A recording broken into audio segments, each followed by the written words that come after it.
he would step across the line. Habitually. He's a habitual line stepper. I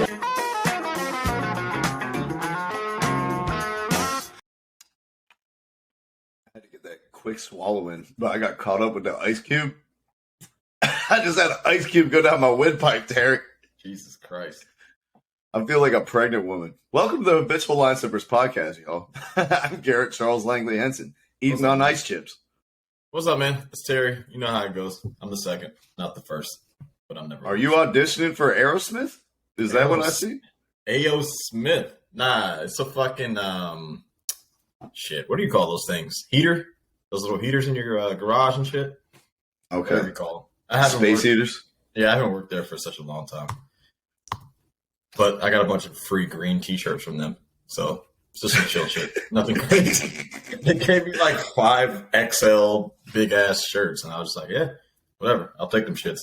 Straight You know what Terry said when they said, I got 5 free shirts for you? Hey, oh!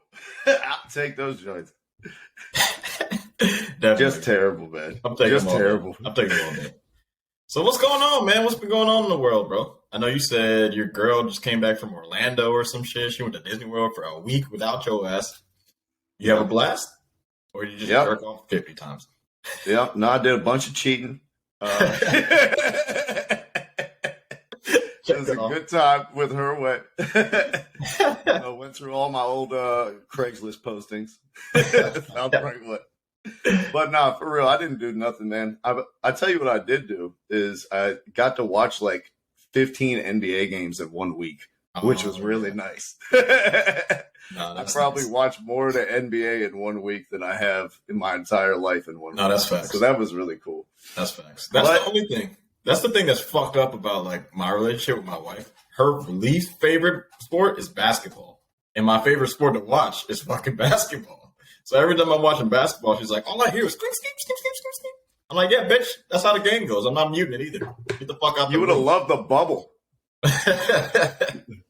Yeah, shit. I forgot. I watched like game 5 of one of those finals games, like at a bar. Like during the yeah. Yeah, we were like out, and I was like, "Oh shit, yeah, the finals are on." I totally forgot. Well, that was when the finals had like the lowest numbers ever. We used to go watch the games at Boxcar. That'd be like the good. That's how you sneak some basketball into our life. It's like, look at all these games and drinks around and stuff that you could also do while I watch basketball. Yeah. Hey, look, for those who don't know, there's no Boxcar in Charlotte, though, right? No, I don't think so. No, they got like some similar stuff, but it's not Boxcar branded. It's just like a barcade. It's just pretty dope. Barcades have been kind of coming up, in the past couple years. Especially if they got that ping pong. Yeah. Nah, we used to kill that shit, man. That shit used to be dope. But yeah, no, the bitch is back, and so the NBA is off my TV. But not watching the Hawks and the Bucks last night. Made sure that I got that one in. Beat the Bucks, handling their first loss of the season without Trae Young. Damn. AJ Griffin went for like 30 something. He finally got some playtime. Dejounte Murray looked terrific. Onyeka Okongwu was strapping Giannis the entire game. Wow, interesting. I did not see that coming. I didn't think the Hawks.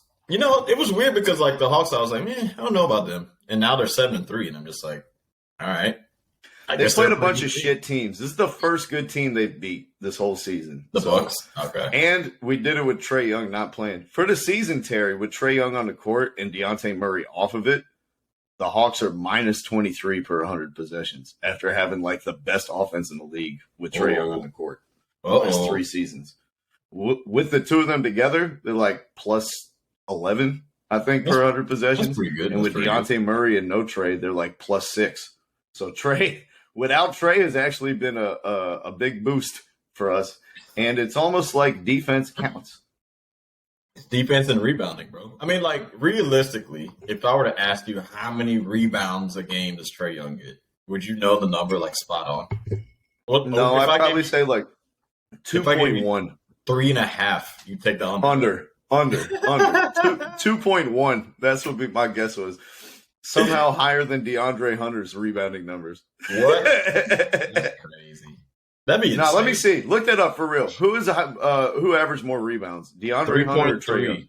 Trae Young gets 3.3 a game. He got more than DeAndre Hunter then. I have no idea, but if he does, that's a disgrace. Dude, watching the Hawks, it's like at times it's like all these pieces fit well. And Dejounte Murray's a great addition, and John Collins is battling Giannis, and Onyeka Okongwu is coming off the bench and taking a challenge, and Clint is having a 20-20 game. And then some games it's like the second unit is a mess. Clint Capella doesn't look at the rim the entire game.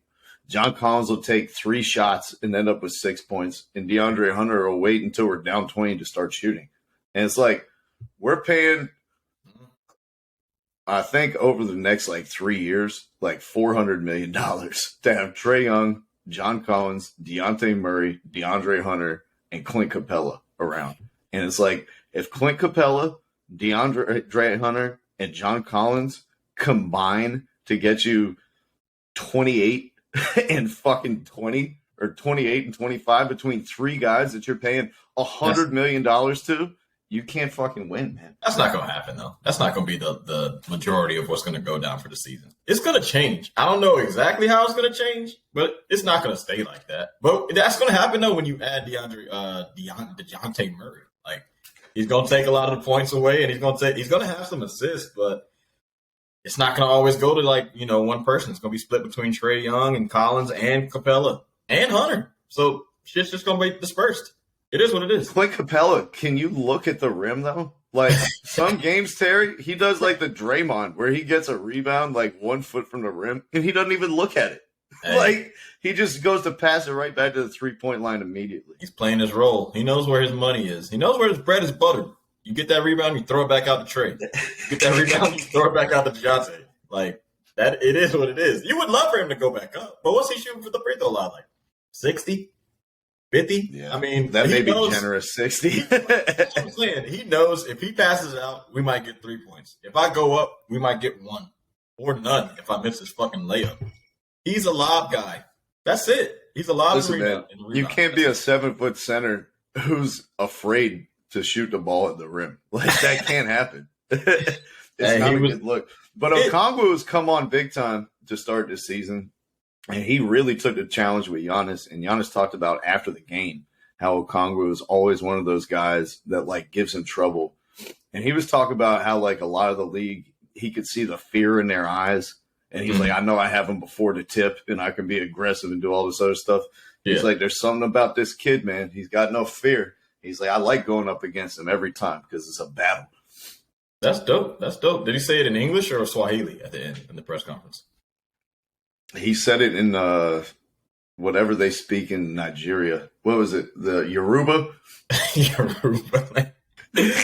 Nah, that's dope. I didn't know Okongwu guarded him like that. Giannis is interesting to me, man, because, like, I don't know. In the beginning of the season, you can see, like, he works on his bag and shit. But then, like, as the season kind of progresses, he starts to go back to, like, the habits of doing the same shit, just, like, running right at you and trying to dunk it and shit. And I'm just like, he's a great player. Don't get me wrong. But you got to start doing some different shit and consistently, like, trying to get it back. Hey, man, we're packing that paint up with no Chris Middleton out there, with no Pat Connaughton out there. We're like, listen, Brooke Lopez is about the only guy on this team who can shoot. Yeah. Like, we are loading it up, building a wall, did a good job. I don't know if things are going to be the same when Middleton and Pat Connaughton come back. Those are 2 big pieces for them. No, of course not. I mean, Middleton's like a 40% three-point shooter. He can shoot the lights out, so we know that's different. They probably would have won the championship. Maybe not won the championship, but at least gotten to the finals if Chris Middleton stayed healthy. So, they took the Celtics to 7 without him. And let me just say, the thing that I appreciate about Giannis so much, one of the many things, is his honesty. Like, to say that after the game, to, you know what I mean, give another person some kudos and admit you lost a matchup and all that type of stuff. Like, talking about the fear in people's eyes, like, that all comes from a place of truth and a place of reflection and a place of improvement and a place of owning your own failures.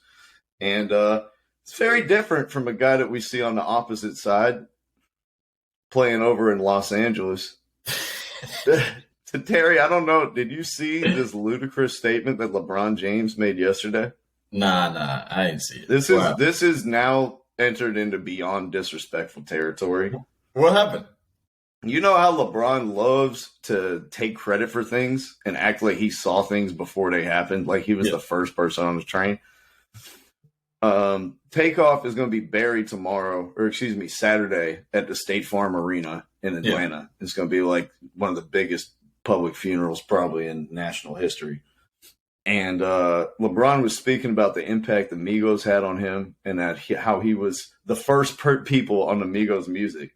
And gave in an interview last night, he was like, yeah, when I was playing for the Heat in 2010, I was playing their music in the locker room, and all those guys were like, oh, who's that? I want to hear this trash. And I was like, no, these guys are next.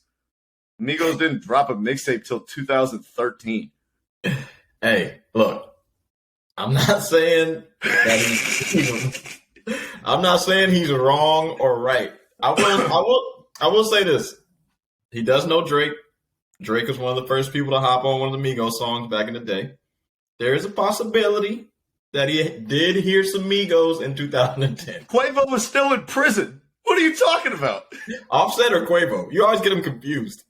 Last week it was fucking R.I.P. Offset, and you fucked up the Takeoff intro. This week Quavo was in prison and not Offset. Offset is Offset. Quavo is Quavo. Takeoff is Takeoff. All I'll say is this. It's a family affair. So you're telling me you don't believe LeBron? You don't believe LeBron? No, I don't believe LeBron that he was fans of the Migos before the group ever existed. No, I don't believe LeBron. All right. I'm just saying. Does his hubris know no bounds? It's like, do you have to take credit for everything? A man has just died, Gary. A man has died. And you're worried about clout chasing being the first person on his music. Talk about, I was playing this against the fucking Mavericks in the finals when they hadn't even formed a group yet. Get the fuck out of here, man. You think that's why they lost? Because he was listening to that fucking garbage. It's like, this is the future. Everybody else like, this shit sucks. Nah. If anything, I think Deshaun Stevenson was listening to Migos. Strap him up. Right. Nah, I don't know. I'm not going to say LeBron's a liar. I feel like he does have a connection to get some of that shit, but I don't know if they were making like. Bro, I saw they made a meme where LeBron was at the press conference, and he was like, "I can't even fucking do this shit." Right. He was like, "Yeah, I remember 9/11." He was like, "I told them." He was like, "I remember I had 25 points." That I told my GM the next night. He's like, "I got a bad feeling. I just went for 25 against the Twin Towers." The Twin Towers are coming down. Nah, that's wild. Look. I'll say this. I do think there's a possibility that like the Migos had 5 songs on SoundCloud or some shit. You know what I'm saying? But I'm not going to, he probably made it seem like he was like, yeah, I heard like their first mixtape before they waited 3 years to drop it. I heard it. The whole thing. I was like, they should drop this right now. I'm not saying that. I was the one who told him to change it to Versace. At first it was Hermes. I told him. I said, Takeoff. Hermes doesn't have the same ring to it. Dior. Who knows? Right. Let LeBron get his shit off. Everybody wants to be first to everything. LeBron wants to be first to say it too. Hey, no big deal. Giannis is happy being last. He was like, I'm the last person to find out about a smoothie, and I love it. Nah, to what you were saying, though, about Giannis bigging up a Congo and shit, KD did the same shit to Scotty Barnes, too, bro, last year. It's like, when you're a great offensive player, and now the Raptors wouldn't trade Scotty Barnes for KD. That's some wild-ass shit. Now that the trade talks have opened up, they're like, yeah, we'll start with Siakam. Don't even say the S word. It's too late now. We've seen Scotty Barnes play. But no, I was about to say, like, these great offensive players, they're just like, if somebody's close to either blocking my shot or, like, stopping me in a few possessions, they're like, hey, this motherfucker's pretty good. And I'm going to let y'all know this motherfucker's pretty good. And you need to watch out for this dude because he almost blocked me. That's the same shit that Steph was saying about fucking Kuminga in practice. Yeah. But now look at Kuminga. Whatever. We're not here. And now we're hearing it from about Yuta Watanabe. Come on, man. Who the fuck is that? That's the fucking Japanese guy on the Nets who's the only guy playing defense on their whole team right now. He's guarding 1 through 5 like fucking China is invading, Taiwan is coming in. We got to look out for Thailand and Vietnam. I'm guarding all 5 positions. Hell nah. He plays hard, but he's like a 14-minute a game guy, to be honest. He just loves getting dunked on. He just loves getting dunked on. I swear. Somebody should have like, somebody should go up to him and be like, I grew up with posters of you on my bedroom wall, and it's 15 posters of him getting dunked on by other players. Damn, boy. I was going to, never mind, fuck it. He was kamikazeing, bro. He's self-sabotaging. He just wants to get blocked. He reminds me of that guy. I forget who said that shit. It might have been Tom Chambers. But he was like, look, I'm not going to get many posters, but I'm just going to try to block every shot so I can get in that poster. I don't know what you're talking about, man. I'm trying to get famous out here. I was like, damn, good quote. Maybe that's what he's trying to do. And then he had one of the ultimate posters doing the fucking stair walk. Oh, yeah. In the middle of air. That was wild. I don't know if it was Tom Chambers or not, but his name just came to mind when I'm thinking about getting dunked. Dude, that's still the greatest white guy dunk of all time. Oh, the fucking Skywalker? I mean, he was up there. Come on, man. He was up there. I'm trying to think of another great white dunk. I mean, Connaughton in the dunk contest is kind of crazy. His shit was kind of crazy. But in-game, though? In-game? An actual in-game dunk? I don't know, bro. That's the GOAT by far, dude. No one's even close, man. Did Birdman have some nasty shit? Yeah, he did, but he didn't take the steps while the defender took the elevator. Like, that's my facts. goodness. That's facts. Who's hey, the nastiest speaking of old white players, Terry, I posted something on Facebook that had a lot of people's panties in a twist. I want to hear what you think about this assertion that I made, just to get people mad. Go ahead. I said Kyrie Irving is just Pete Maravich with less passing ability and more conspiracy theories. Ooh, with less passing ability and more conspiracy theories. I mean, hey, look, let me tell you something right now. I know the Kyrie stock is a little low. You know what I'm saying? And I feel like I didn't say this while we were doing the podcast, but I've definitely said, like, he's a little overrated. And I think people are, like, forgetting what the point of basketball is to fucking put the basketball inside of the bucket. I love the fucking handles and shit. I love that shit. But sometimes I'm like, man, you ain't doing shit at all. You're doing nothing. Like, for instance, last year in the playoffs, and we really haven't seen him do anything great playoff-wise since 2016. We've seen him do some regular season shit. 50 versus Orlando. Oh, fucking amazing when you didn't play fucking 80 games. Cool.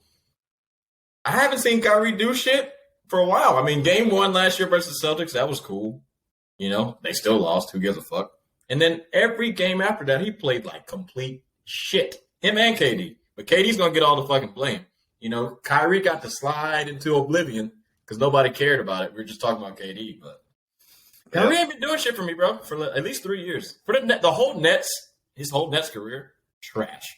Imagine how good Pete Maravich would have been if he played with LeBron James. I like the comparison. Let me make the case, man.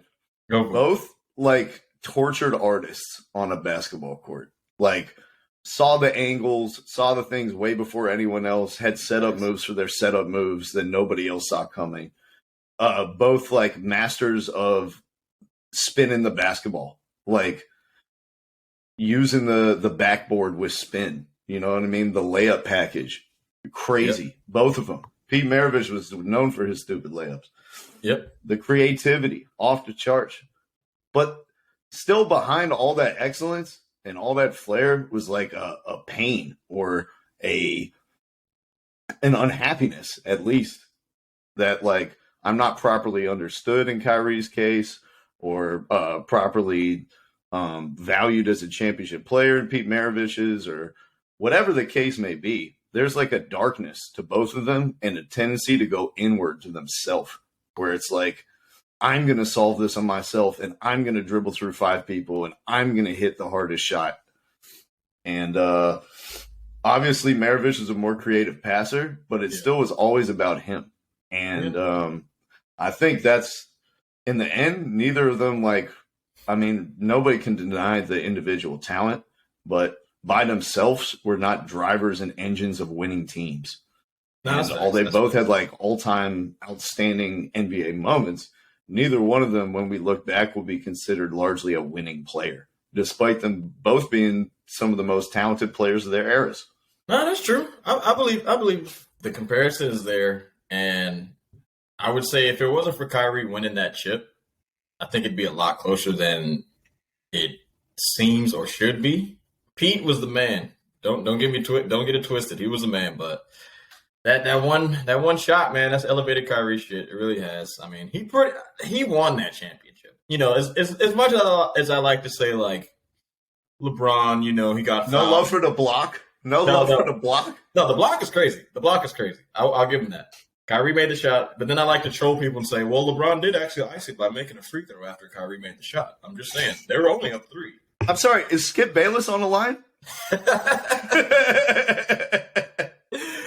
Hell no. But look, if the NBA wasn't so soft with their Hall of Fame shit, we would really evaluate this Kyrie shit. Because it's coming down to the end of his career. He's only got 14,000 points. But when you let in motherfuckers like Chris Webber, Tracy McGrady, you know what I'm saying? Tim Hardaway, Mitch Richmond. Let in motherfuckers like that. We were both waiting on Mitch Richmond. Yeah. You were building up to it. Kyrie's in the same conversation as them. But he does have a chip. I don't think any of those guys have a championship. And maybe Mitch Richmond. I think he might have snuck one with the Lakers. Yeah. But Kyrie, man, it's looking bleak. And with the media, with him and this media hate, he might be one of those motherfuckers that have to wait for a minute. If he doesn't, too bad that we didn't get to see Stephon Marbury play with another good player, so we could have a more accurate allegory for Kyrie Irving. No, that's facts. And Stephon Marbury, he's in the same class as Marbury as well. But I think he's better. But Hall of Fame. You think he's better, but he's been on better teams and played with generational players. If LeBron never came back to the Cavs and Kyrie was just like, I'll carry the Cavs torch for a decade, I think we know where they would have ended up. Yeah, I think that's the thing that I was talking about. People just forget about what the objective of the game is, and you got to win too. He was fucking scoring, but they were winning nothing. Nothing and at all, bro. When they started winning, like Charles Barkley said, you was a bus rider, not the bus driver. Hey, but let me transition over to one of your guys down there in the Windy City who looks like he's emerging to be a bus driver himself during this NFL season. Justin Fields broke the single-game rushing record for a quarterback this weekend in their loss to the Dolphins. Ooh. Spectacular game. He looked crazy dynamic. Terry, how optimistic are you now as a Bears fan? And do you think Justin Fields, are you finally have come around that he's the franchise guy? Do you believe? I told you I was in. After the Minnesota game, I was like, he's got it. He's good enough to do it. I needed him to at least get me in the field goal range at the end of the game, though. I mean, there was still a chance for the game to continue, and he kind of fucked that up. Rushing is cool, man. I love it. But at the end of the day, you got to be able to pass. You have to. So, I still need some more on that end, but I like the kid. He's good. He's really good to me. I'm glad they got Claypool. I think they're going to use Claypool more coming up for this next game. I'm surprised they threw it to him 6 fucking times. They were really trying to get him into the game, so I'm excited, bro, because Claypool's 6'4". He's a big-ass target. I'm ready for Justin Fields to explode, bro, but I need more passing. Well, that offense looked dynamic, though, Terry. That joint looked scary. It can be more. It can be more if he can get some accuracy inside him. Yeah, I need some more accuracy. Well, suddenly now you have a big old target running downfield. You kind of open things up for a lot of those other guys, and your number 2 receivers can now be number 2 receivers instead of trying to masquerade around as number 1 guys. But what's his name? Amon-Ra St. Brown. I mean, dude, you suck. I wish that the Lions had signed you to their team so they could have both of you on the same team, then cut you. Oh, God. Aquarius St. Brown and Equimenius. What the fuck are these names? Aquarium? It's crazy. Black ass. They black as hell for that.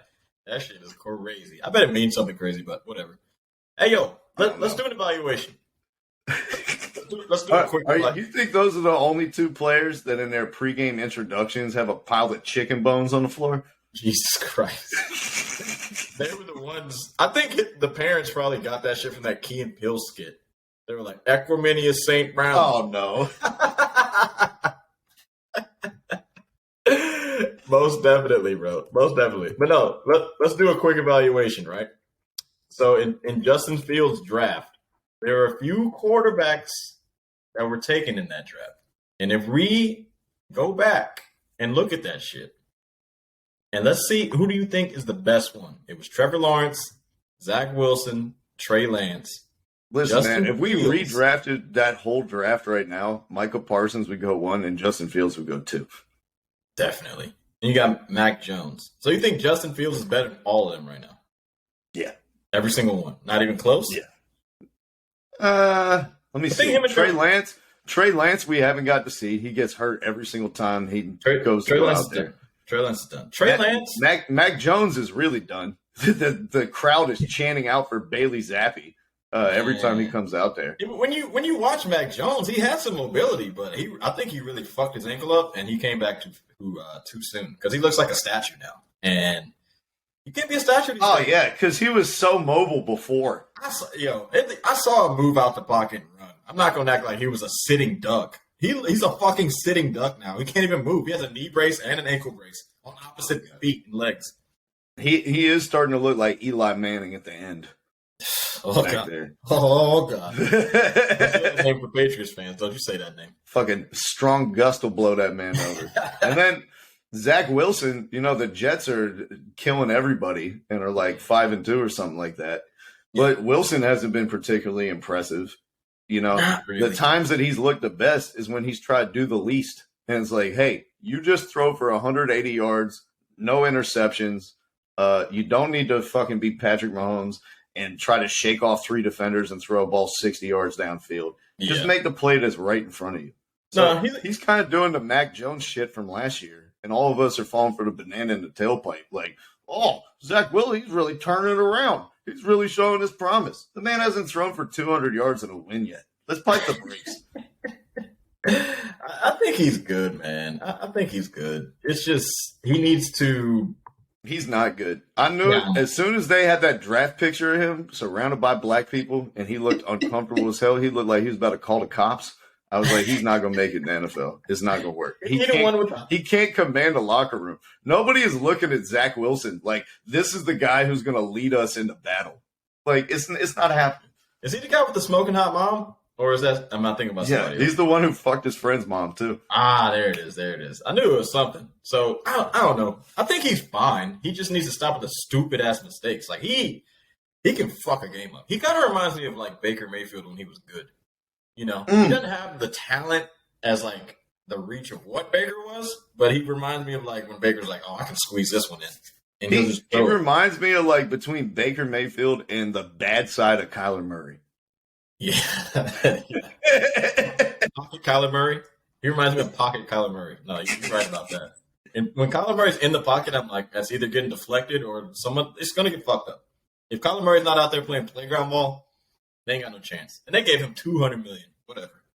I digress. But and they gave the coach $150. The idiots. Fucking just. Oh, man. And they're about to fire his ass if they don't get the shit together. I mean, how do you fire somebody with $150 million on their deal? You got to find some racist emails like John Gruden so you don't have to pay him. Like, you have to find some type of loophole. You can't fire somebody with $150 million to them. That's crazy. But between you and I, if I was an owner, my pettiness would not allow me to fire you. Like Matt Rule, I'd be like, look, man, you're just going to have to take this. You're going to have to take this, bro. You're going to coach us to the end. Take this fire, motherfucker. I'm not firing you. You're not about to just sit at home and take this money. You are about to coach, and you're about to suck, and everyone's going to shit on you every fucking game. Tell me what you're going to do about that. Nothing. And I'm going to laugh, too. Why am I looking for another coach? I'm laughing. You're going to be laughing until you hang out with all your other rich owner friends, and they're all making fun of you. And they're like, oh, I haven't made the playoffs in 6 seasons. No, don't care. I'm making fun of him. I'm not letting him get away with this. Like all the owners are making fun of Jim Irsay right now, the owner of the Colts. Well, since Andrew Luck left, you guys made the playoffs once. Haven't won a playoff game. Before you guys put up 3 points and a negative yards in the first quarter against the Redskins. They suck. They suck. Hey, Commandos or the Kamikazes, whatever you want to call them. Anyways, before we go to Jeff Saturday, I will say this: Trey Lance, I don't think he's going to be good ever. He just refuses to slide and not get fucking tackled by fat linemen, So I'm not fucking with him. He broke his ankle, second week of the season. Come on, dog. Trevor Lawrence, I think he still has some hope, but I will tell you some shit I heard on local radio, which I kind of forgot. I went back and watched some of the Clemson games when he was playing. He wasn't really slanging that motherfucker past like 20 yards. It was a lot of like wide receiver screens, running back screens, short slants and shit. I was like, damn, how did I miss this? I thought he was like one of the best prospects I've seen since Andrew Luck. And I was like, he ain't that fucking good. And they say sneaky athletic. I was like, this dude gets like 4 or 5 yards on a run. I saw him go past 10 or 20 maybe a couple times. I was like, this is supposed to be a highlight tape, not a fucking, like, I'm not watching a full game. It's supposed to be a highlight. This dude's 5-yard runs in a highlight, but all right. I think Justin Fields has the potential to blow all these guys out the water, so this is cool, man. I like it. You're right, man. I like it. You guys had the right idea trading up to go get him. You're like, we're not going to wait. This guy isn't going to be available at the 12th pick every year. Let's cash our chips in. Let's go get our guy.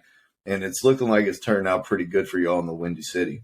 Thank God. Now, a couple 100 miles away in Indianapolis, they've had an opposite strategy. Instead of trying to, push their draft assets to the table and get a young blue chip prospect, they've been going the other way, getting veteran guys in there. Andrew Luck retired, bringing Phillip Rivers. He retires. Bringing Carson Wentz. He's terrible. Bringing Matt Ryan. He's worse. They announced yesterday that they fired their coach and that they're hiring Jeff Saturday, ESPN analyst, former high school football coach, no NFL experience, no college coaching experience, boasting a 20-16 record in high school. Jeff Saturday will be the new coach of the Indianapolis Colts. And for me, Terry, it's very clear that they've decided to follow the Browns' pathway. We're done getting these veteran retreads. It's time to tank. It's time to suck. Let's go get our version of Justin Fields, whether it's the either one of the top two guys or Malik Hooker. They ensured that. They hired a coach who's never coached. They kept the entire staff from Frank Reich. He's never called plays before. He doesn't know the offense they're running. He doesn't know the defense. He doesn't know any of the people in the building. Like, frankly, I'm surprised that he even took this job because there's no avenue that I see that he could win. Go ahead and tank it out. Get that number one guy, the Colts. You're not fooling me, all right? My third eye is wide open like Kyrie. All this, we had to get a new spark in the building, an injection of fresh blood, all this other shit. No, you're going to start Sam Ehlinger and have a coach who never coach the team. I know what you're doing. Yeah. Bringing that number one pick in Indianapolis.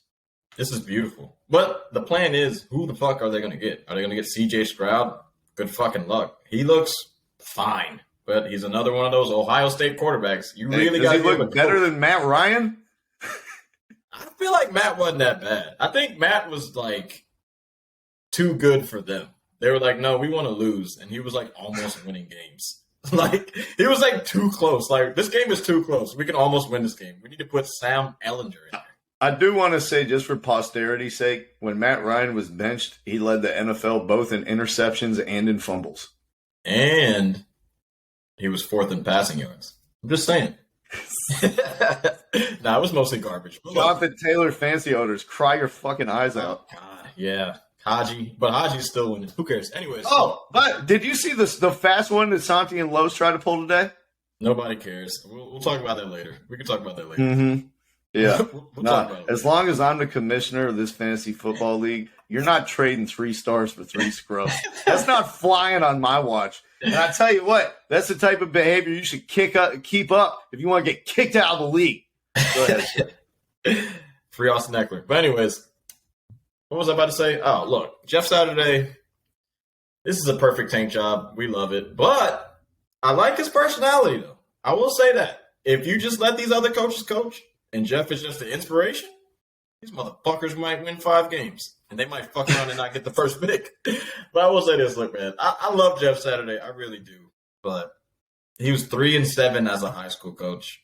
He never coached in college, never coached in pros, never was even like a position coach in any type of those, coaching capacities. So I don't see this shit going well. He's never like designed an NFL practice or an NFL week. It had like the spacing of this is a walkthrough, this is that, this is the stuff we're going to focus on Thursday. Yeah. These are the situations we're going to put in. Yeah. He's never done it. He doesn't know he's learning the playbook like a guy they had to pick up off the street from Kansas City's practice squad. Jeff Saturday, their head coach, is staying up overnight in their playbook trying to catch up to the rest of the team. They still don't know who's calling the plays, Terry. They fired the offensive coordinator and the play caller last week. It's beautiful. It's beautiful. They wouldn't have been in this situation if they didn't get some fucking offensive lineman for Andrew Luck so he wouldn't retire from the NFL. You just took away like 8 years of one of the greatest fucking quarterbacks we've ever seen. Thank you, Indianapolis. You really fucked that one for me. Wow. All right, but anyways, Jeff Saturday is your fucking coach. And you're right. I think he's going to suck, all-time suck. And I get it. The main media, mainstream fuckboys and women are saying, they should have gave a minority a chance. For fucking what? They would have lost. They would have lost every single game. This team fucking sucks. The offensive line is horrible. The quarterback situation is trash. I understand, we're supposed to go with the Rooney Rule and all this type of shit. But I don't want any of these fucking coaching positions for my boys. No. I don't want this. Terry, I understand where you're coming from. And I get what you're saying. I think about it somewhat similarly. But for me, it's like, it's not that you should have hired a minority coach. You should have hired a coach. Somebody who acts a coach. Do you know how disrespectful this is to all the guys who have grinded and worked their ass off and been crazy. Quality control coordinators and been video room guys and been fucking offensive assistants, and they do all that shit so they could possibly get in a position where the head coach gets fired and they can get a 4-game audition for the rest of the NFL. And you passed up all those hardworking people in your organization, all the people who have invested sweat equity, blood, tears, sleepless nights into making the Indianapolis Colts better. You passed up every single person who's contributed for an analyst at ESPN. Let me play Irsay's advocate. How would that make you feel if you were the coach there? Would you want to stick around? Are you going to keep grinding as hard as you can? Of course I would hate it. Of course. But let me play Irsay's advocate for a second. Just Jim Irsay's advocate. I'm the owner of the team. I'm trying to tank it out. I probably brought in some coaches. But straight up, I probably told them, I was like, look, man, I'm trying to get the number 1 pick again. My GM fucked it up.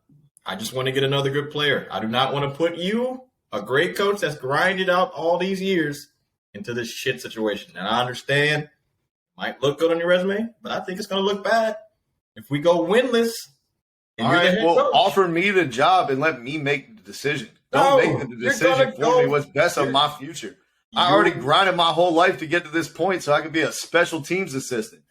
You are going to go 0-9 for the back end of this season. I do not want to put you into that situation. I have too much respect for the coaching, abilities that you guys do. So I'm giving it to Jeff Saturday. I'm going to let Jeff Saturday be the face of losing. Every time you see Saturday, you're just going to think of Big Jeff and 0-9 Colts. It's over.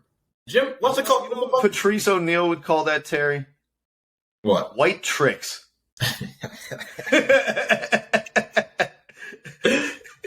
I'm not falling for it. Give me the fucking job. Give me the paycheck that comes along with it, too. Get the fuck out of here with this saving me for myself bullshit. I didn't work 40 years in the NFL so Jim Irsay could look after my career. It's Jim Irsay's team. He can do whatever the fuck he wants. Until they have more sanctions, he can do this shit.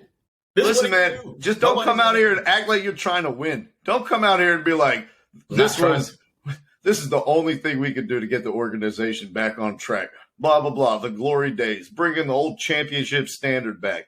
Get the fuck out of here, dude. You're trying to lose. You're trying to pull a tank job. You better not Utah Jazz around and fuck this up and have Sam Ehlinger turned into a guy.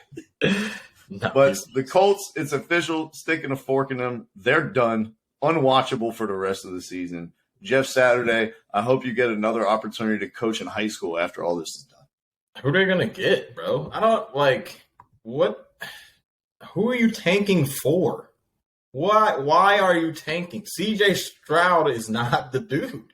I watched him play in the Big Ten. He's cool. He's not dominant. They beat fucking Northwestern 21-7. And I know people are gonna be like, but the weather.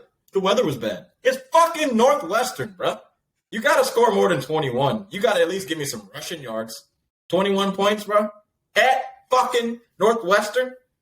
No one. You don't have to take C.J. Stroud. You could take Malik Hooker from Tennessee. You could take that the other motherfucker. He sucks. They all suck. They don't all suck. Good.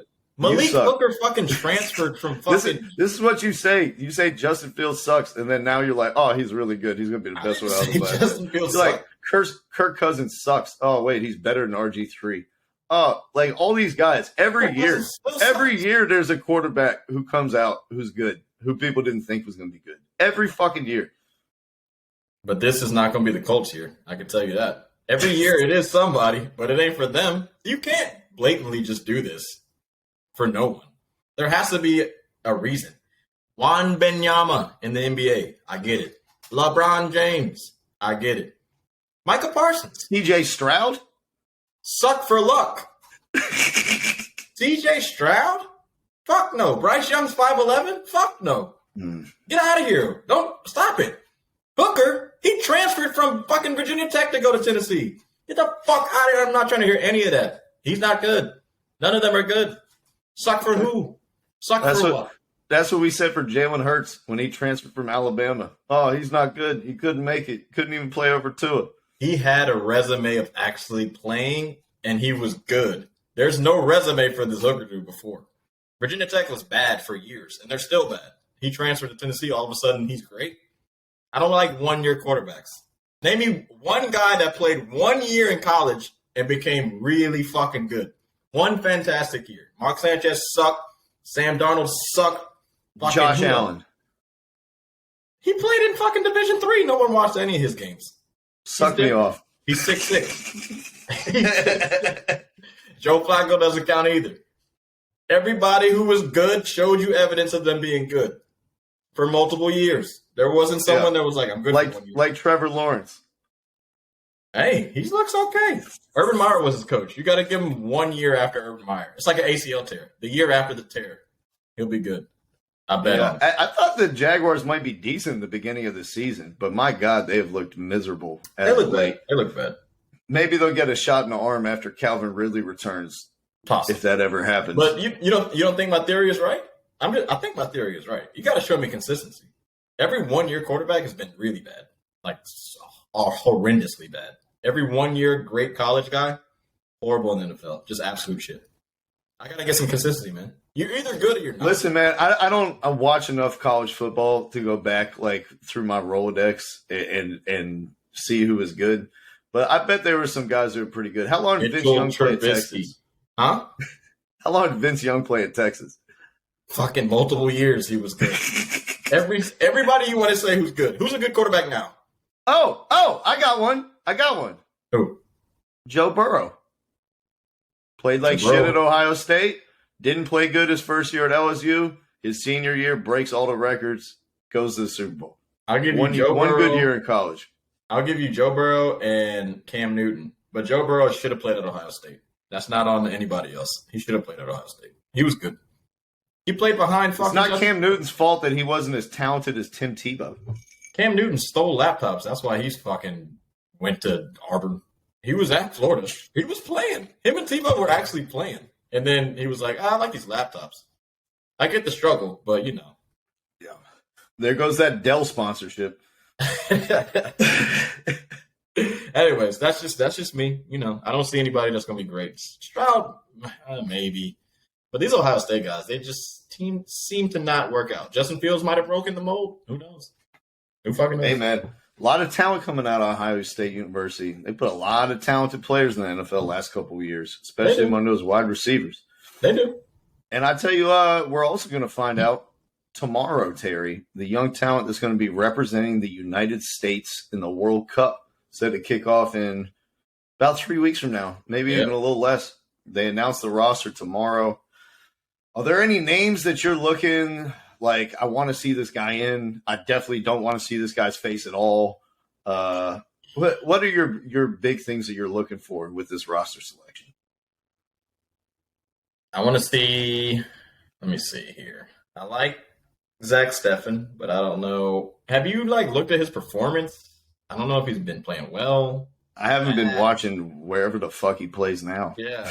So I'm worried about him coming into this. John Brooks, I'm kind of worried about him. Is McKinney going to play or is he out? Is McKinney out? He's going to play, but he's recovering from that injury. But he's looked like shit for 6 months at least. He's looked terrible for at least half a year. Yeah. Honestly, the biggest one for me is I don't want to see Kellen Acosta. I think I'm good on that. I think I'm good. He's going to get on the team, but I think I'm good on that. But I also do think that he played well for the MLS. So it's just like they're going to pick him. I don't want him to play. He's not good enough to beat the great teams in the World Cup, let alone Costa Rica. So he's not good enough to play 1 minute in the World Cup. Let's be real. Come on, man. This isn't CONCACAF. We're not Trinidad and Tobago isn't in our group. Nah, I'm just excited to see Pulisic be free again. I'm excited to see Gio Reyna actually get some playing time. He's been looking pretty good for Dortmund coming back from injury. I just don't want to see anybody hurt when we're coming into this World Cup. This World Cup, man. Well, it looks like Chris Richards isn't coming to the World Cup with an injury. Chris Richards? All right, whatever. We got some other fucking 6 foot fast center back, do we not? No, we don't, Terry. And that's actually, I think, the biggest problem of this whole squad selection dilemma.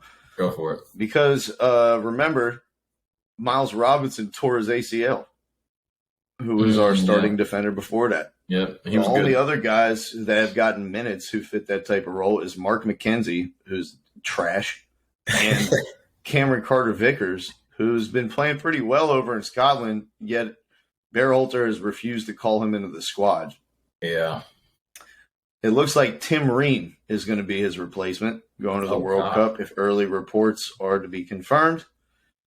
Ream, who got juggled by Julian Alvarez at midfield and gave up a terrible goal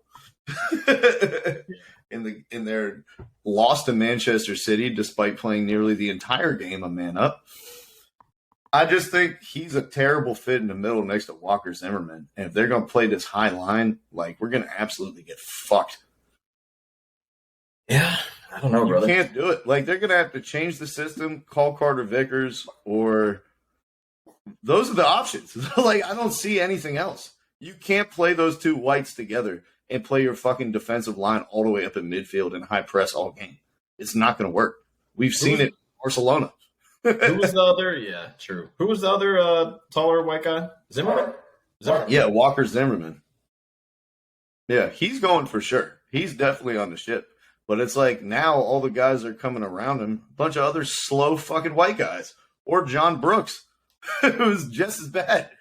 It's we're choosing about who do we want to take? Matt Miazga, John Brooks, fucking Aaron Long, Tim Ream.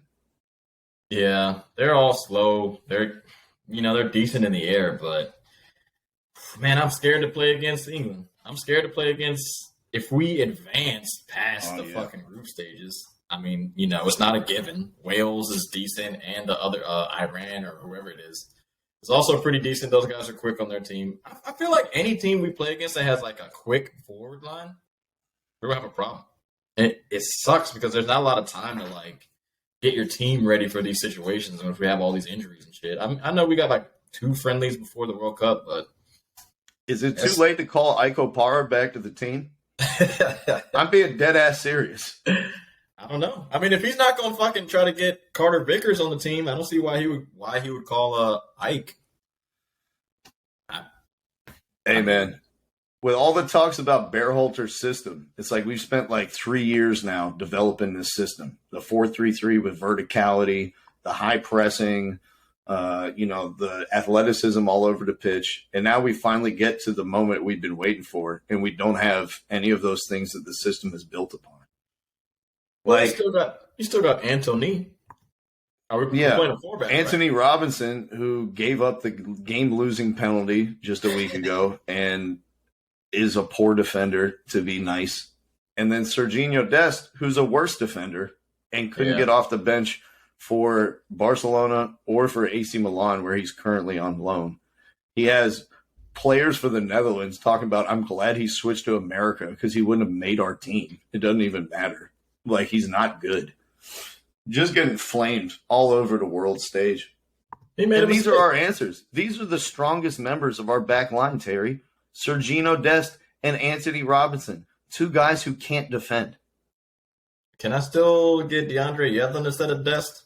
I mean, put Dest up at fucking, I don't know, attacking mid. Like, get him out of the whole defensive quadrant. This guy is a really bad defender. He made a bad career move. He should have never left Ajax. He should have stayed there for a little bit longer. Flourish. If you're flourishing in an area, don't leave. Your confidence is at an all-time high, and you won't be able to get exposed. Well, that's the problem. Confidence is always at an all-time high. I forgot who said it to him. It may have been like Mark Overmars, but somebody this week was talking about Dest. And they're like, if you were good, he was like, if you were actually that good, you wouldn't be a defender. You'd be a winger or an attacking player. Who Dest? Yeah. He's like, I don't know why you think you're so good on the ball, why you always need to dribble people and do hard shit. If you were that good at it, you wouldn't be playing fucking defense. I can hear you. That makes total sense to me. Whatever confidence he has, it's all false Ben Simmons, JJ Redick podcast, Old Man at 3 fucking confidence. If anybody wants to know about some false confidence, go watch that Ben Simmons fucking podcast where he's just like, no, I'm one of the best defenders in the world. And blah, blah, blah. You ain't shit. Stop it. You got fucking broken off. But anyways. Yeah, he touched the floor last night. He looked like he was doing the twister with Rudy Gobert. Shout out to Luka. But anyways, yeah. I mean, you're right. I guess he is right in that assumption. Dest, I just hope he helps us offensively. Defensively, we're in trouble, bro. We're going to have to score a lot of goals. And then when you look at the attack, you're just like. Oh, yeah. And then who's going to be our number 9? Who's going to be our Ricardo? Is it going to be Pepe? Is it going to be Jesus Ferreira? Who's it going to be? I think it should be Tim Weah. That's who I think it should be. Wing. He'll probably play he should play striker, and we play like Pulisic on the wing, and we play Reyna on the wing. Reyna, yeah. Or Aronson. And then who's attacking mid? Or whatever mid. The three will be Aronson, the three will be Musa, Tyler Adams, Musa, and McKinney. And if what's-his-face can recover in time to make the World Cup, him as well. Luca De La Torre. Oh, yeah, true. I don't know, man. This is risky. We're not coming in hot. I can definitely say that. But no, a lot of other teams are hurt too, though, so I don't know. Sputtering to the finish. I mean, that's what you get for putting a World Cup in the middle of the season. Motherfuckers missing the entire World Cup with ankle sprains. Like, it's just an absolute travesty. I told you, I thought about fucking not watching this shit. I really am still thinking about it. This shit is straight bullshit. How many people died just to have a fucking World Cup in November? Nearly 8,000. Like, come on, bro. What are we doing here? Sweeping it under the rug. Well, some of the countries, I think it was like USA, Australia, Denmark, a bunch of the other joints have like put together a human rights coalition down there in Qatar where they're like, we're demanding wages for the workers and unions and labor laws and all types of like modern Western shit. Yeah. FIFA sent them a cease and desist letter that was like, wow, we want you guys to just focus on soccer and just realize this is a celebration of the world and this is a celebration of what brings us all together. Yeah, and everyone's just like, yeah, no, we're not going to do that. Like, you killed 8,000 people. Yeah. Oh, what do you feel about it? I know you wrote an article on it or whatever, but there's no way you're not watching it, right? Oh, I'm watching the whole thing. I did my part. I spent fucking 2 months researching and writing a 30,000 word article. You think I'm not going to watch it after this? Be the solution. I am the solution. I did something no one else is willing to do. You won't find a more investigative piece about the World Cup anywhere, via The Athletic, The Atlantic, ESPN, Bleacher Report, The Penguin, wherever the fuck you go to for your news, you won't find a more in-depth exploration than at www.thehlspod.com. And remember, guys, if you haven't checked out our website, please go ahead and do that. If you haven't dropped a like, go ahead and do that. Subscribe to the pod. Even if you're already subscribed, resubscribe. And I have an exciting news that I'm dropping as well, Terry. Before the World Cup comes out, I've already started writing it. It will be expedited by the squad release tomorrow. Yeah. I'm writing a preview of what you guys can expect from this USA team in the World Cup, the identity of the team, the strength of the team, some of the potential pitfalls, and what our expectations should be for this young bunch of Americans going over there into Qatar. So keep an eye out for that on www.thehlspod.com, as I'll be putting that out before the World Cup. Give you guys an extra little look at our boys in the Stars and Stripes. Yep. Probably last place, but good luck, boys. I'll be there in spirit. I'm telling you, I don't know. I don't know how I feel about it, man. It just doesn't feel right in my heart. I don't know. Yeah, I don't have a lot of optimism, man. I feel like, I'm not going to lie, there's like more questions than answers throughout the squad and throughout the like identity of the team, how Berhalter wants to play, how he's integrated his players into positions that suit their strengths, etc. Yeah. A lot of questions. I don't know. We'll see what these boys do. I think youngest team in the whole World Cup by some gigantic margin. Oh, is it? Yeah, it makes sense. I saw some of the other rosters that were coming out, and I was just like, it's the best. Bro, did you see Brazil's roster? Everybody's all crazy about it. I'm not that crazy about it. Dani Alves. First of all, they brought 9 strikers. What are we doing? Richarlison didn't even look good on Everton. Hey, listen, guys, we're going to play a 1-1-9. All right? We're going to get out there and be aggressive. And then they were like, first, look, it's Brazil. Brazil's supposed to be like the top. Everybody's like, oh, Roberto Firmino should have been on it. You think, like, Brazil is supposed to have every single person on the roster supposed to be a bona fide starter. Thiago Silva doesn't start every game at wherever the fuck he is. Is he still at Chelsea? He's not doing shit. Dani Alves is 39. Don't know why he's on the team. Richarlison's not even playing for Everton. Neymar barely plays. I'm not supposed to be excited about this team. Martinelli, he looks all right, but he's not even starting every game at Arsenal. He didn't even make the team. Who? Martinelli. Yeah, he did. He got cut. He was the last cut. They cut him? That sucks. I got a false roster. They picked fucking Anthony for Manchester United, the spin guy. I saw him. He's looking good, though. Of all the dudes, I think I like him the most. No Diego Costa, right? Because he's playing in MLS. He's done. He will never make the team again. I thought Firmino should have made it, though, because Firmino, what he does makes everyone else better. He's the unselfish guy, makes all the runs into space to draw the defenders, does all the, like, dirty work that gets unnoticed. You think Charlison is going to be doing those runs, freeing other people up so they can score? Why didn't he start at Liverpool? I'm just saying. Come on, stop. Because they bought Darwin Nunez. He ain't better than him? No. You've seen, or I think he's better than him. You've seen their attack plays better when Firmino's in. Yeah, but Nunez is one of the most selfish players I've ever seen in my life. Oh, my God. Between him, Luis Diaz, and Mohamed Salah, there's barely enough to eat on the plate at Liverpool. I know it's early, but Darwin Nunez does not look that good right now. That's all I'm saying. And if Brazil is supposed to be like the bet, Vegas favorite, I don't think your roster is that great. Bringing on fucking 39-year-old guys does Dani Alves even play for a team? Did they just bring him off the streets onto the national team? He played for Barcelona, then we let him go. We let him go back to Brazil. He should just be a coach. I'm not gonna lie though, he still would be the best right back on Barcelona. For right Brazil, now. Who's the right back for Brazil? Dani Alves. For the last 15 years and for the next 15 years, Terry. No. If he's the right back for Brazil, they're getting cooked. All you got to do is just go down his side. He's not that bad. You're tripping. Dani Alves, he's like the that shitty wine that you buy at the grocery store that's like, I opened this bottle 2 weeks ago. Why is this shit still good?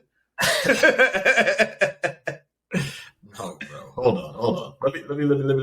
You know, Danny Alves, you ever see Super Size Me? Yeah, once. You know where they put the McDonald's hamburger in the glass cage and then they put the regular hamburger in the glass cage and they wait 2 months and they take it off and the regular hamburger has mold on it and the McDonald's hamburger looked like it just came out of the wrapper? Yeah. That's Danny Alves. Hey, look, let me tell you something right now. Brazil is in the same group as Cameroon. And so you're telling me if you start Danny Alves at right back, that whoever's playing left wing for Cameroon isn't just going to fucking pace him? I'm sure Chupo Moting is watering at the mouth. He's about to get cooked. Moting sucks. Why is he playing for Cameroon? He should have went to France. Anyways, he's a striker. Whoever's playing left wing, they're cooking him. Who was it who just declared for Cameroon? Was it Iñaki Williams? Iñaki Williams switched to somebody. Was it Senegal Ghana. or Cameroon? I think he's Ghana, if I'm not mistaken. Got you. If I'm not mistaken. I think you're right. Yeah. I think you're right. Hey, West Africa, Scandinavia, get it together. Stop with the individual teams. All right? We've seen enough. You're never going to win a World Cup with Cameroon by itself. It's never going to happen. You might as well combine with Ivory Coast. Might as well combine with Ghana. Might as well see what you guys got cooking in a pot over there. Because this little tapas meal of 5 separate dishes, I'm not getting full. All right? I want to go to Burger King afterwards and get a burger. It's not filling me up. It's not nourishing. Come together like butt cheeks and let's win a World Cup for the Black Stars. Huh? For Ghana or for all of Africa? Yeah, for all of Africa.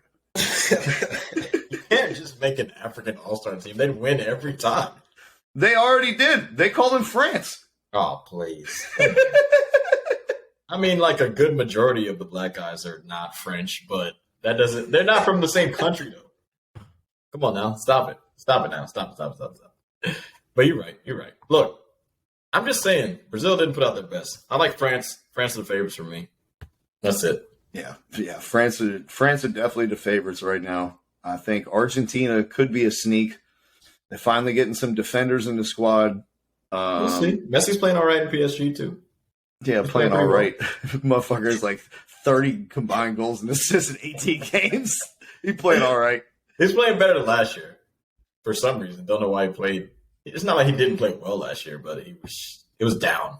You know, he's more integrated in the team now. He has a more defined role. Man, if he's the best player of all time, he needs to be integrated day one.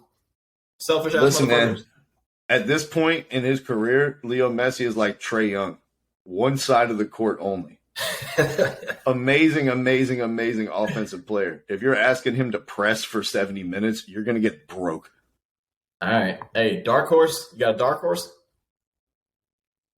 Yeah, I like Senegal as a dark horse. Ooh, yeah. Mane. The Mane smite. You know, he plays for Bayern Munich now. I like it. Good choice. Who else plays for them, though?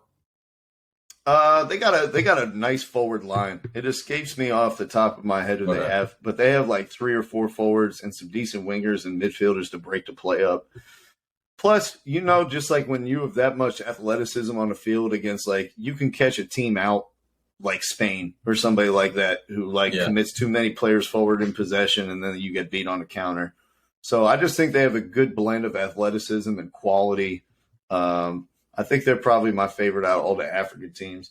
And then in Europe, Netherlands could be a sneak, man. We forget about them. Yeah, they have a good team. Netherlands could be a sneak. They're deep. They're young. They got a good blend of old and young, with young players pushing their way into the squad. Ryan Gravenberch, Xavi Simons, Frankie De Jong. You know, you got some of the older heads in there as well with Lukaku. Or excuse me, that's Belgium. You got Depay there and whatnot. But I just think they got a good blend as well of athleticism in their team. They got some quality players. They have kind of like made the identity. Just let Frankie De Jong flourish. Like, put him in his position where he's the first one collecting the ball from the defenders and let him run wild. And I think it's been pretty effective for them. They still got Van Dijk, you know what I mean, who you can't ever count out. Top to bottom, all 3 levels, they're solid. Netherlands could be a team to watch out for too. Who's the goalie? That's a good question, Terry. Yeah. Who is their goalie? Let me look at I have that. no clue who their goalie is. I love their squad, but I feel like if they were one of the teams, like if they had, I don't know, like the 5th best goalie in the world, I'd be like, oh yeah, we need to watch out for them, especially. Yep. But yeah, no, it's a decent point. They got the guy who was a backup at Barcelona, Jasper Cillessen. Remember, we paid $60 million to Valencia for a backup goalkeeper. $60 million. Oh, you just did it to take away talent from Valencia. That's all. It wasn't like it was a big thing. You're just like, let's make them worse. We're not going to get any better from this, but they're going to get worse. What a waste. Yeah. For me, sold him for $8 million 4 seasons later. For me, dark horse, bro, on some sneaky. I like Serbia, man. Serbia's coming in sneaky. They got Vlahovic, the starting striker at Juventus, is really good, strong, tall. Milinkovic-Savic, of course, still balling out Lazio, very good player. And they got Mitrovic and Jovic. Either one can start, either one can come off the bench, be your finishing guy at the end. Does Gvardiol play for them, or is he Croatian? I think he's Croatian, but they have Ilic, however you want to say it. He's also a pretty good player. Milinkovic-Savic's brother is the goalie who plays in Italy, I think for Fury. Hold on, wait a minute. Didn't Ilic just come back after not playing soccer for 2 years? Well, I don't know. Is it him? I thought it was. I'm pretty sure his girlfriend broke up with him. He came home to her cheating, and then he fell into depression for 2 years and gained 100 pounds and didn't play soccer. He didn't even play the semifinal on Atalanta against Real Madrid or whatever because he was so depressed. Gained 100 pounds, and now he finally scored a goal for some 3rd division team or something this past weekend, and he looks fat as shit. Damn, maybe I'm thinking about another one. He might be the guy you're talking about, but I don't know. I thought he was the guy who's going to get loaned at AC Milan. He's coming from he must have really loved that bitch. I'll tell you that much. He was like, I don't want to play in the semifinals of the Champions League. My heart is broken. That's another level, man. That's another level. I've never seen anything like that. Ben Simmons comes close, but And Piqué retiring. Oh. Should we talk about that? He was like, listen, man, it's not even worth it to keep going on. Should we talk about that? Yeah, man. Shouts out to Piqué. He retired in the middle of the season to save us $50 million. He forego all of his wages for the next 3 years. He saw the writing on the wall after the Inter Milan game in which he single-handedly destroyed our chances at moving on to the Champions League. And he played his last game for them on Saturday. Teary farewell, club legend, future club president. I'll tell you this much. He'll be back. He's going to be president of Barcelona. He's going to be a great president. He had 3 years left on his contract. Yeah, he had 3 years, and we were paying him top 3 wages in the whole team. Oh my God! How did he get this fucking Chris Paul, Russell Westbrook max contract? How did this happen?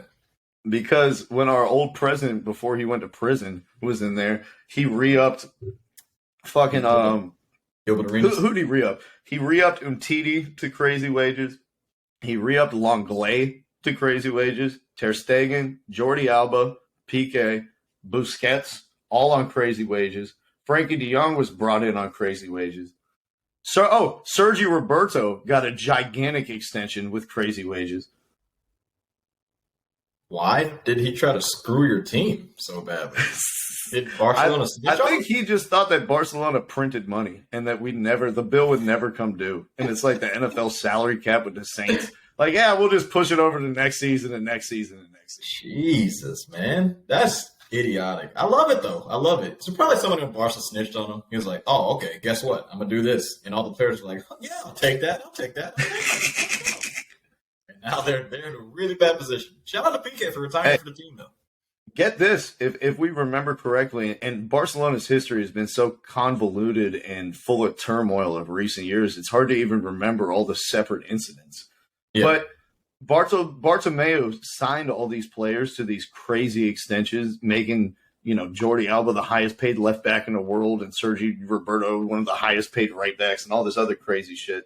Yeah. And then 2 years later, hired a press team to commit smear journalism against those same players who were not performing to their wages.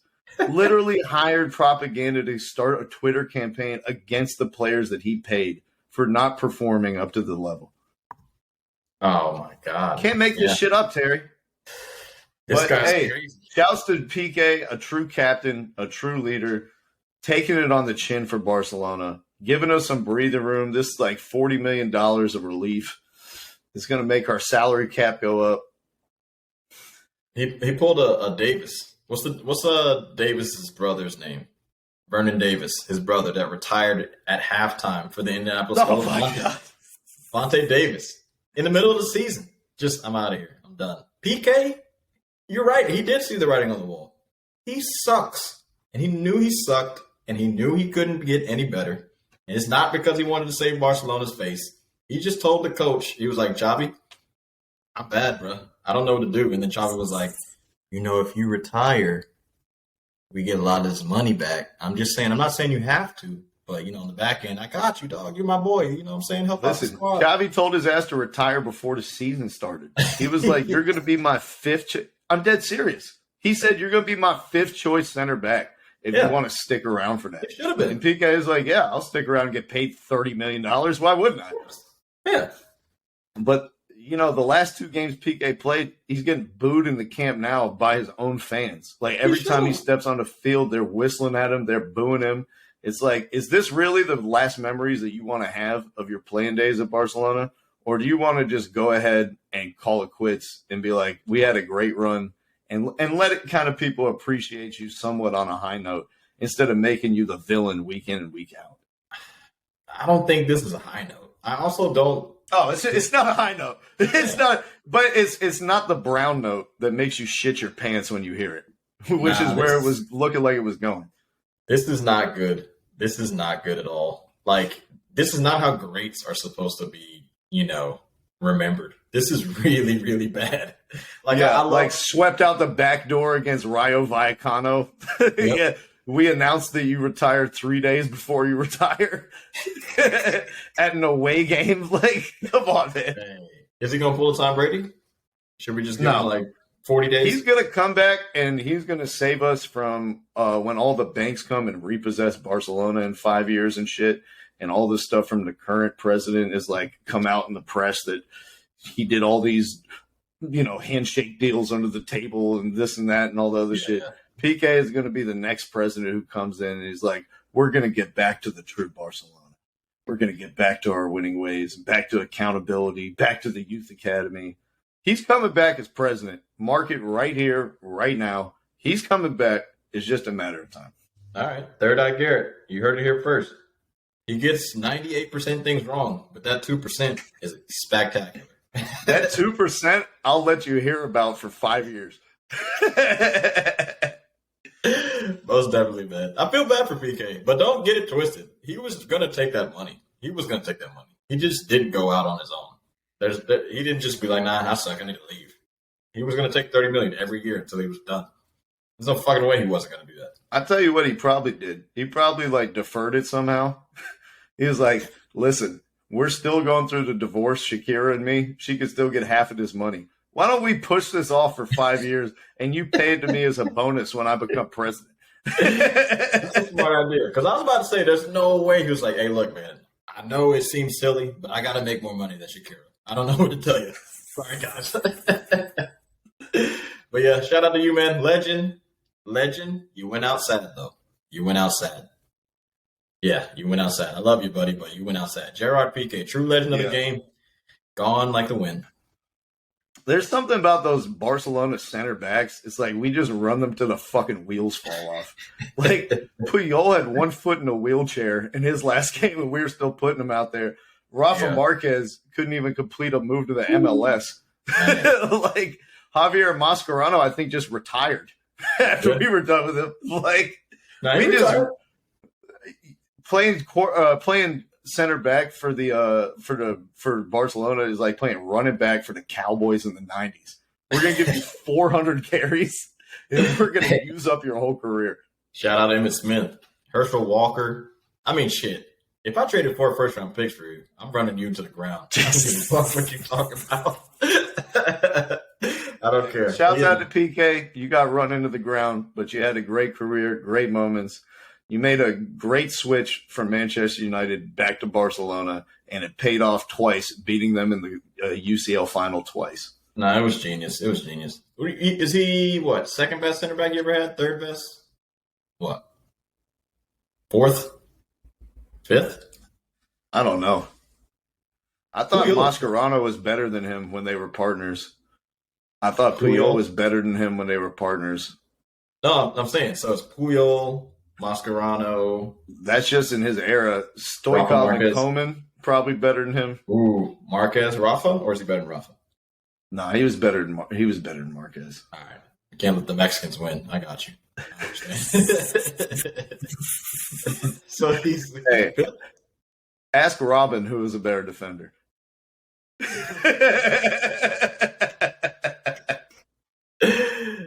man. All right. He's out. So, anything else, man? We out of here? Yeah, man. This has been another episode of Kicking It with the Habitual Line Steppers podcast. Like I said, make sure to check back in for my article on the USA national team. Give you guys a preview of what to expect from our young guns, the youngest team in the whole World Cup. What can we really realistically expect? How are guys going to perform? What are the question marks? What is going to be the identity of this team? If you want the answers to any of those questions, check out my article live on www.thehLSpod in T-minus 2 weeks. Yes, sir.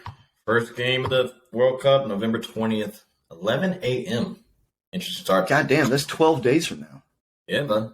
I guess next week will be our World Cup preview. Shit. We can do a big breakdown if we want to. We'll see what's coming up for y'all. Friday, we're just going to do some shit, regular talk. Unless something coming up a week, what is it? A week from Friday, we'll do our World Cup preview. We'll pick our winners from each group. You'll give your pick to win the whole World Cup. Excuse me. I'll give my prognosis for why Senegal is going all the way. All right. Yeah. Until then, though, stay locked to www.thehLSpod.com. Make sure you drop us that like. Make sure that you're subscribed to the podcast. Till then, we'll see you Friday. Peace. North Carolina. Continue to stand up. Thank you for listening to our podcast this evening. Thank you. You're far too kind.